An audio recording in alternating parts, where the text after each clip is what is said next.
It's surely a sign of the times that I am starting to make music like this. I was recently inspired after watching an interview with great German electronic musician Alvin Noto. And in this interview, he showed how he generated a sine wave sweep, which is just like a basic waveform. And he uses that in his music. And it occurred to me that with a sine wave sweep that goes from the lowest and highest notes of human hearing, there's all the possibilities of all the notes that you can use in music.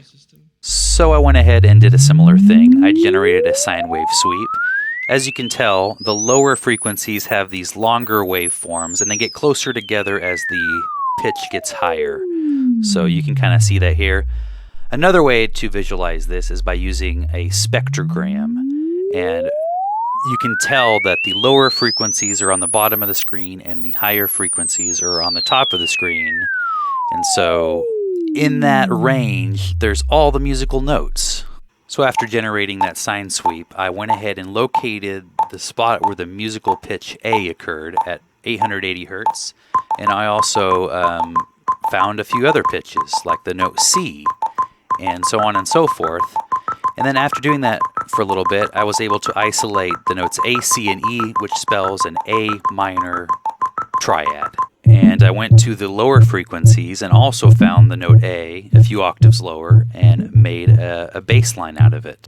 I also found myself interested in what you can do with white noise. So white noise contains all the frequencies of human hearing equally distributed. So it's just this big block of sound, and you can do some cool things with that. So I forget where I learned this trick, but by using an EQ and filtering out a lot of the excess noise and focusing your EQ on a single pitch, in this case the musical tone A, you can kind of get these nice musical sounding white noise things that are really cool. So I did the same thing for the musical notes A, C, E, all part of the A minor chord. And I kind of played around on boosting those frequencies to kind of get this nice white noise thing, synth pad sounding thing.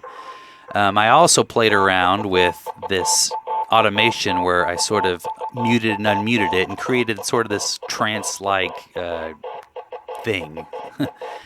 And then I had fun with creating a kick drum out of the white noise, which is kind of interesting. I had never tried anything like that before, but I sort of had to use some effects to make this happen, and was able to get a nice sounding kick drum with a little tweaking. And then finally, kind of the least interesting thing I did was this tone generator. I just needed something else, and this tone generator gave me a few pitches that I sampled into my music. And without further ado, here is my creation today.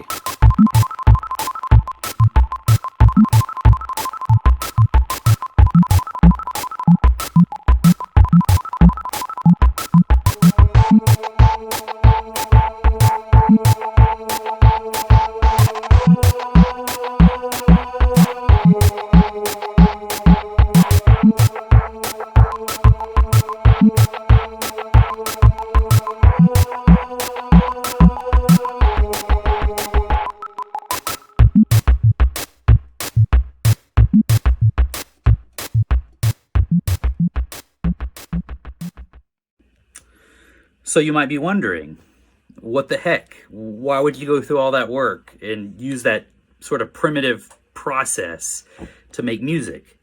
I mean, there are plugins and really cool analog synthesizers and digital synthesizers, and there's much money you can spend to get something that maybe has a little more of a varied sound or whatever. And I don't have a good reason. I think there's something about using a limitation like this and trying to see how far you can take it. I think we live in a world where people are so desperate to find that new instrument, that new plugin, that new thing that's going to make them successful, and they have their name in the lights and stars or whatever. Yeah, I just think it's fun to limit yourself sometimes, just to see how far you can take an idea. A lot of the musicians I'm inspired by, they didn't necessarily have the most fancy gear or plugins. They may have only had like one microphone, one guitar, and they made beautiful music. One example is Elliott Smith, one of my favorite artists, but also a lot of really interesting electronic artists like Alva Noto that I mentioned in the beginning of the video. So that being said, I like doing this. I think it's fun. I'm probably not gonna, be rich and famous doing this, but that's all right. Thank you.